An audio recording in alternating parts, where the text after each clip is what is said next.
and welcome back to the Grumpy Gamer channel. That's it, you guessed it.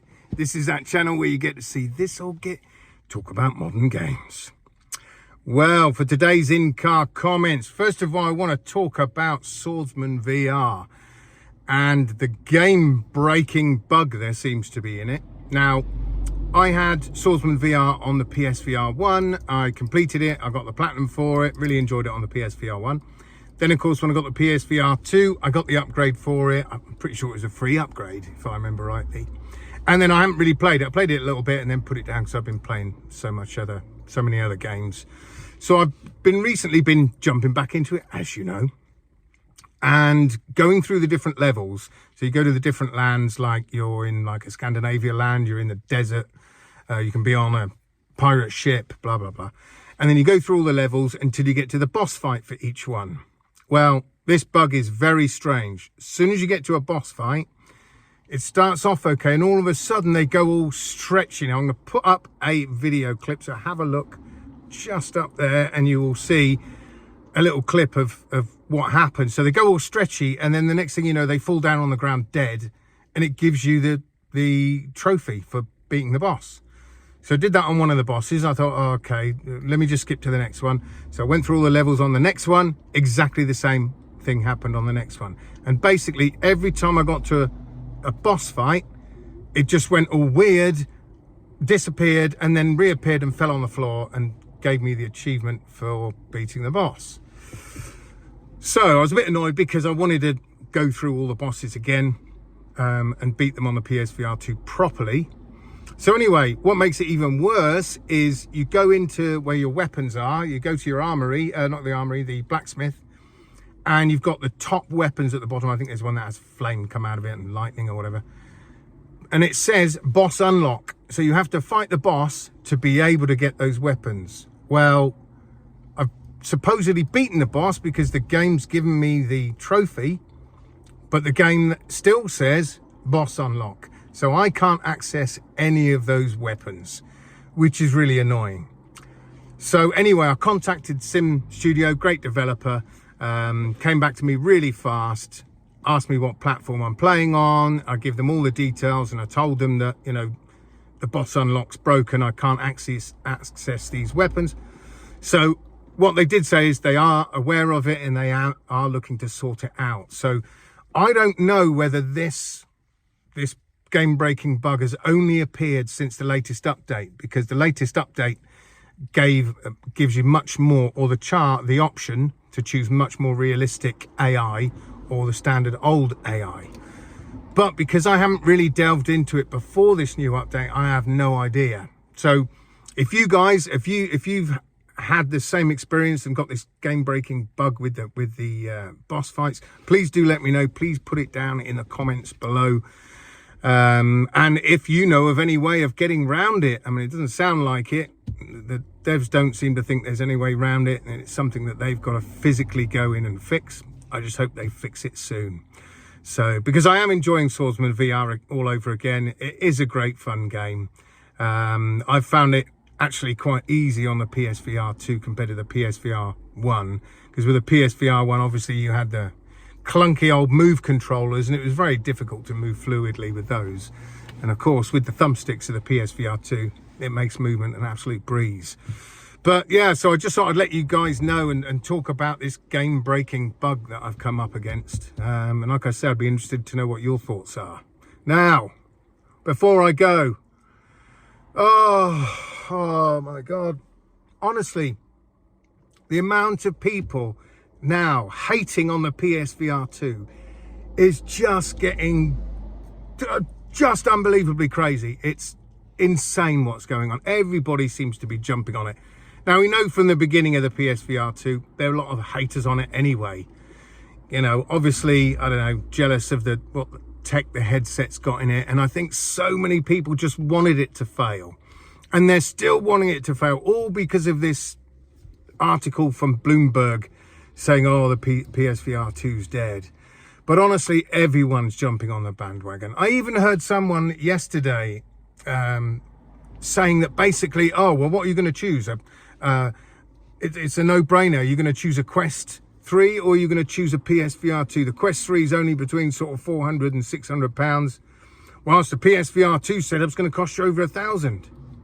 Well, yeah, it will do. There's tech inside the PSVR2, like the eye tracking, etc., which Quest doesn't have. You know, okay, Quest has got mixed reality. But the point is, you're comparing a standalone headset, if you don't have a £2,000 PC, this is. He was comparing a standalone Quest to the PSVR2. Well, they're not even, you're not comparing apples with apples, are you? You're just not. Yes, of course you need a PS5 to run the PSVR2. So it is going to cost you around about £1,000. And the Quest standalone is only 600 quid. But to get it anywhere near visually what the PSVR2 does, you need a £2,000 PC. So again, you can't compare that to that. You know, at the end of the day, if you want just a standalone headset, you want to get into a bit of VR, yeah, Quest is a great way to go. But if you want that little bit more, and you want to play racing games with a sim rig and all that sort of thing, if you haven't got a PC, you've got to go PSVR2. You can't plug a Quest headset into a sim rig. You can't. Well, they certainly don't do it at the minute anyway. But the thing is, this guy's saying, well, you're not going to pay £1,000 for this setup. I agree in a certain way, in the sense of, I don't think there are many people that are not into VR, want to get into VR, and then go straight for the PSVR and PS5 setup. I don't think there's many people that do that, to be fair. I think the main customer base of the PSVR2 is people who've already got a PS5 and they just want to expand their gaming experiences within that ecosystem. I don't think many people go out and go, right, here's £1,000, give me a PS5, give me a PSVR2. I mean, obviously there's going to be some, of course there is, but I think the main, like I say, the main customer base is people who already own a PS5, and then they shell out, what, $550 for the PSVR2. So again, this chap was just very, very sort of dishonest, really, in the way he was trying to compare them. You know, it just didn't make any sense at all. But he had to keep hating on the PSVR2. Now, the only thing that really worries me is this can become a self-fulfilling prophecy.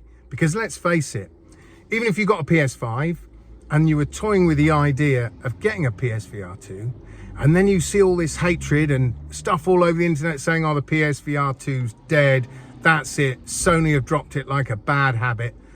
Well, that's not going to make you want to buy one, especially at the price of 550 quid. It's not, is it? So it's going to make sales go even worse.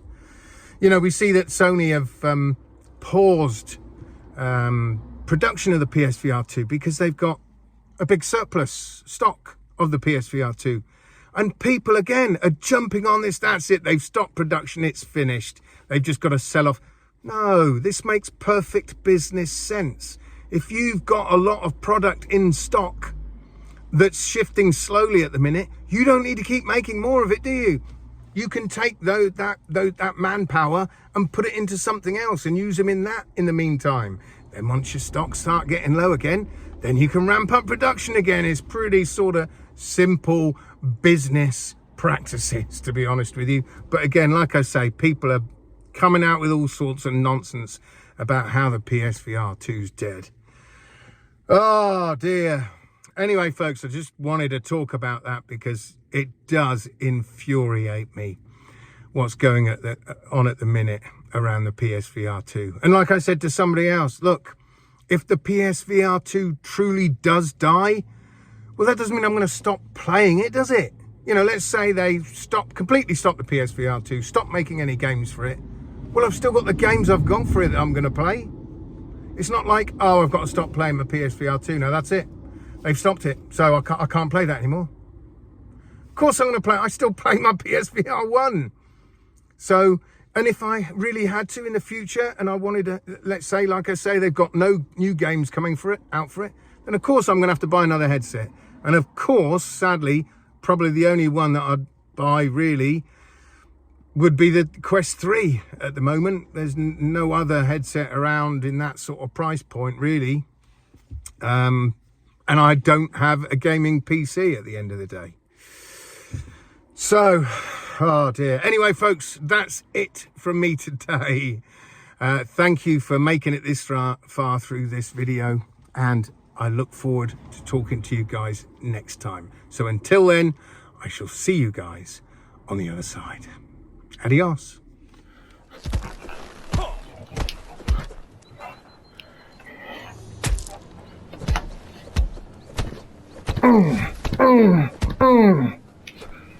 See ya.